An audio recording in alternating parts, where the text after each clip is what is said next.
Morning, YouTube. All right, Ricky has a whole bunch of folks coming over to play Dungeons and Dragons tonight. So I'm gonna get them set up with some snacks. I'm gonna show you all how to make the best, most delicious, freshest Pico de Gallo that you have ever had. This is rich and loaded with flavor and just pops in the mouth. You're gonna like this one.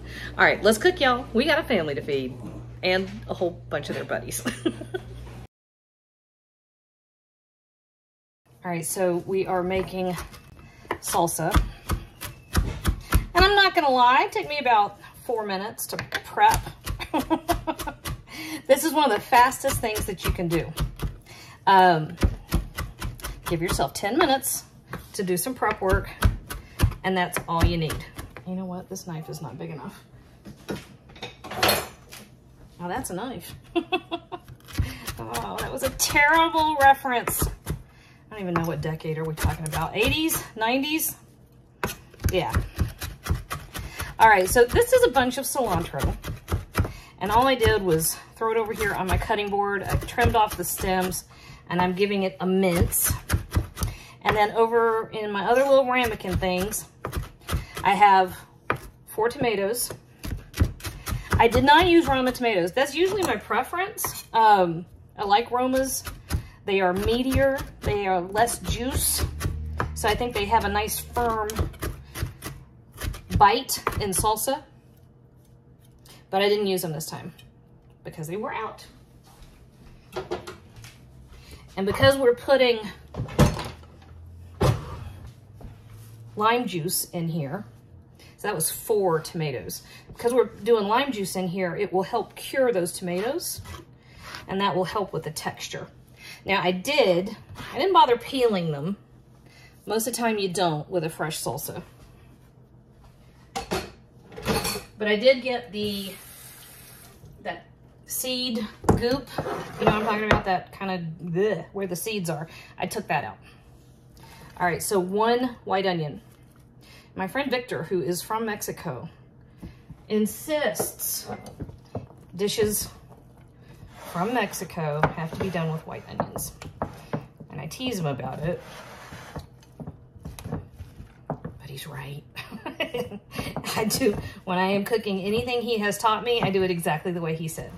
His people are from Mexico City, so if there's a difference in what you know from Mexico, that's probably it. All right, a whole bunch of garlic. That's about 5 cloves of garlic. And we have choice of peppers. I have a jalapeno pepper that I took the seeds and the membrane out of. And I have a serrano pepper, same thing. The heat is in the seeds and the membrane. I actually read something that it's actually just the membrane, but you know, whatever. So I have a giant pot of chili behind me. It doesn't want to come out of there. That I made. Ricky's got company coming over tonight. They do Dungeons and Dragons a couple of times a week.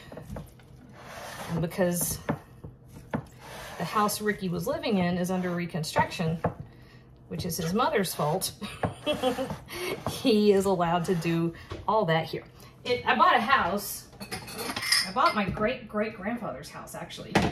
And Ricky was very happily living in it, and I decided to completely remodel the whole thing, basically rendering it unlivable for a couple months. He braved it out for a while. So this is however much you want.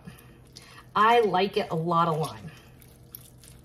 And I think it really plays well with that tomato. But I'm gonna tell you, start with half of a lime and go up from there. I know from experience, I'm gonna want about 2 limes in this amount of salsa. That's how I like it. But start with half of a lime, taste it, see if you want to do more. All right, let's see. That is a total of 4 minutes, plus maybe 4 minutes for prep time before y'all saw. Give it a pinch of salt. And in less than 10 minutes, you have a beautiful fresh salsa. Oh, this is also known as Pico de Gallo, rooster's beak.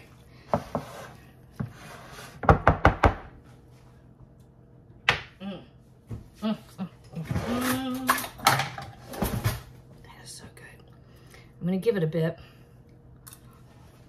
to let everything come together. But you need to make that right now.